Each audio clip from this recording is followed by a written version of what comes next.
Ok. Como que o senhor enxergou a reação do meio jurídico ao posicionamento do Supremo sobre a questão da prisão em segunda instância?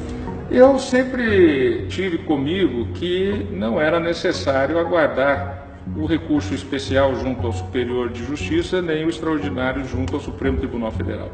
Aliás, há 2 anos atrás eu levei esse tema ao plenário do Supremo Tribunal Federal, num caso relativo a Luiz Estevam, que foi condenado e estava já com mais de 26 recursos só no âmbito do Superior Tribunal de Justiça.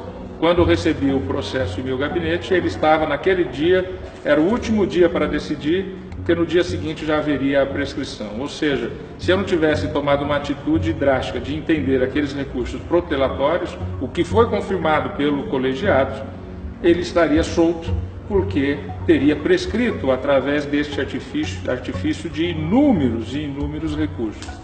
Então eu penso que essa decisão do Supremo Tribunal Federal foi correta, porque havendo já os juízos ordinários que julgam o fato, os tribunais superiores julgam a legalidade.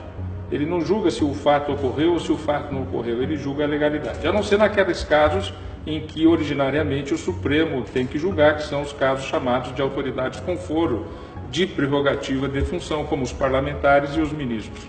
Pois bem, mas nos casos normais, o que ocorre? Um juiz na sua cidade, o Tribunal de Justiça, o Tribunal Regional Federal, no seu estado, na sua região, é que analisa se o fato ocorreu, se o fato não ocorreu, se houve culpa, se não houve culpa. O que os tribunais superiores decidem? Se aquilo ocorreu dentro da legalidade. E 98% dos casos, 99% dos casos, aquilo ocorreu dentro da legalidade. Então, a execução imediata não vai impedir, por exemplo, ainda a análise dos habeas corpus, que nós julgamos sempre no Supremo Tribunal Federal, depois de já passar pela instância do Superior de Justiça, depois de já passar por um tribunal local e de um juiz de primeira instância. Então, nós temos hoje enormes mecanismos de proteção ao acusado, garantindo a ampla defesa. O Brasil é um dos países no mundo que mais garante ampla defesa, até porque nós passamos por 2 períodos de governos autoritários, que foi o período Getúlio Vargas do Estado Novo de 37 a 1945 e depois o governo militar de 1964 a 1985. Com isso, a Constituição de 88 criou mecanismos enormes de proteção à defesa do cidadão.